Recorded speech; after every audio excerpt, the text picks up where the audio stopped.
ಟಿಕೆಟ್ಗೆ ಶಿಫಾರಸ್ ಮಾಡಿದ್ದಾರೆ ಅನ್ನೋ ಚರ್ಚೆ ಒಂದ್ ಕಡೆ, ರಾತ್ರಿ ಫೇಸ್ಬುಕ್ ಲೈವ್ ಅಲ್ಲಿ ಪ್ರತಾಪ್ ಸಿಂಹ ಅವರು ಕಣ್ಣೀರ್ ಹಾಕಿದ್ದಾರೆ. ನಾನು ಕೆಲಸ ಮಾಡಿದ್ದೀನಿ, ಟಿಕೆಟ್ ಸಿಗುತ್ತೆ ಅಂತ.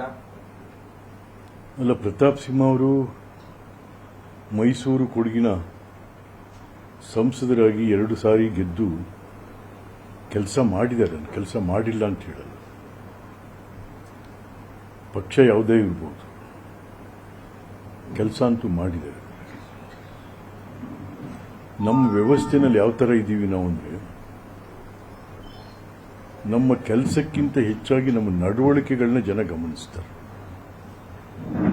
ನಾನು 100ಕ್ಕೆ 100 ಕೆಲಸ ಮಾಡಿ 100ಕ್ಕೆ 100 ನಾನು ಒಂದು ರೀತಿಯಲ್ಲಿ ಜನರಿಗೆ ವಿರೋಧಿ ಅಂತ ಕಂಡಾಗ ಪರಿಣಾಮನೇ ಬೇರೆ ಬೇರೆ ಥರ ಆಗ್ತಾ ಹೋಗುತ್ತೆ. ಹಾಗಾಗಿ ಒಬ್ಬ ರಾಜಕಾರಣಿಯಾಗಿ ಪ್ರತಾಪ್ ಸಿಂಹ ಅವ್ರನ್ನ ಅನ್ನೋಣ, ಆದರೆ ಒಬ್ಬ ಮನುಷ್ಯತ್ವದ ನಡವಳಿಕೆಗಳ ಬಗ್ಗೆ ನೋವು ಅಂತ ಹೇಳಬೇಕಾಗುತ್ತೆ. ಅದರಿಂದ ಅವರು ನಾನು ಇಷ್ಟೆಲ್ಲ ಮಾಡಿದ್ದೀನಿ ಅಂತ ಕಣ್ಣೀರು ಹಾಕಿರ್ಬೋದು. ಅದ್ರ ಜೊತೆಗೆ ಈಗ ಅವ್ರ ಬದಲು ಯುವರಾಜರನ್ನ, ಮೈಸೂರು ಯುವರಾಜರನ್ನ ಕಣಕ್ಕಿಳಿಸ್ತಾರೆ ಬಿಜೆಪಿಯಿಂದ ಅಂತಕ್ಕಂಥದ್ದು 2-3 ದಿವಸಗಳಿಂದ ಚರ್ಚೆಗಳಾಗ್ತಾ ಇದೆ. ನಿಜ, ಅವರು ಯದುವಂಶದ ಅರಸರ ಪರವಾಗಿ ನಿಲ್ತಾ ಇರತಕ್ಕಂಥದ್ದು. ಬಹುಶಃ ಇಡೀ ಭಾರತದಲ್ಲೇ ಯದುವಂಶದರಸರು ಮೈಸೂರು ಮಹಾಸಂಸ್ಥಾನವನ್ನು ಅತ್ಯಂತ ಸಮರ್ಥವಾಗಿ, ಅಂತಃಕರಣಪೂರ್ವಕವಾಗಿ ಅಭಿವೃದ್ಧಿಯನ್ನು ಮಾಡೋದ್ರಲ್ಲಿ 2 ಮಾತಿಲ್ಲ.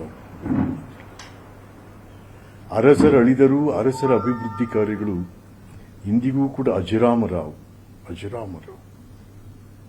ಅರಸರು ಅನ್ನ ಕೊಟ್ಟರು, ಅಕ್ಷರ ಕೊಟ್ಟರು, ನೀರು ಕೊಟ್ಟರು, ಉದ್ಯೋಗ ಕೊಟ್ಟರು.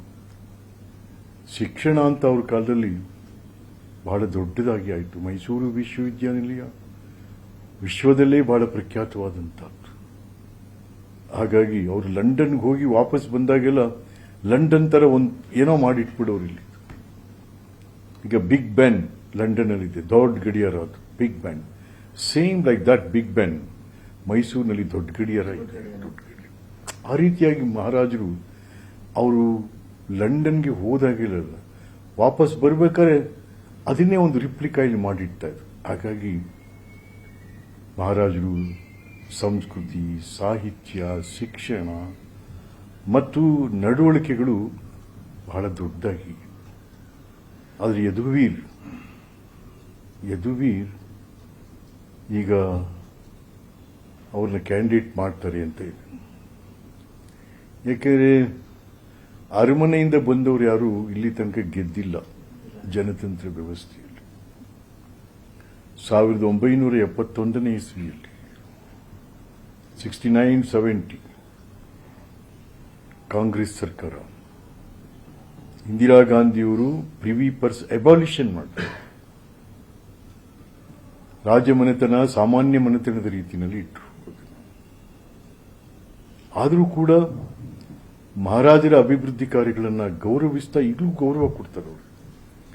ಬಟ್ ಜನತಂತ್ರ ವ್ಯವಸ್ಥೆಯಲ್ಲಿ ಜನಾದೇಶ ಪಡಿತಕ್ಕಂಥ ಸಮರ್ಥತೆ ಇದೆಯಾ ಅಂತಕ್ಕಂಥ. ಹಾಗಾಗಿ ಶ್ರೀಕಂಠದತ್ತ ನರಸಿಂಹರಾಜ ಒಡೆಯರ್ ಕಾಂಗ್ರೆಸ್ಸಿಂದ 2 ಸಾರಿ ಗೆದ್ದರು, ಆದರೆ ಬಿಜೆಪಿಯಿಂದ ಸೋತರು. ಕಾರಣ ಯಾಕೆಂತಂದ್ರೆ ಬಿಜೆಪಿಗೆ ಹೋಗಿದ್ದೇ ಜನರು ಬಹಳ ನೆಗೆಟಿವ್ ಆಗಿ ತಗೊಂಡ್ಬಿಟ್ರು. ಯಾಕೆಂದ್ರೆ ಮಹಾರಾಜರು ವಿಕಾಸವಾದಿಗಳು, ಮಹಾರಾಜರು ಮಾನವತಾವಾದಿಗಳು.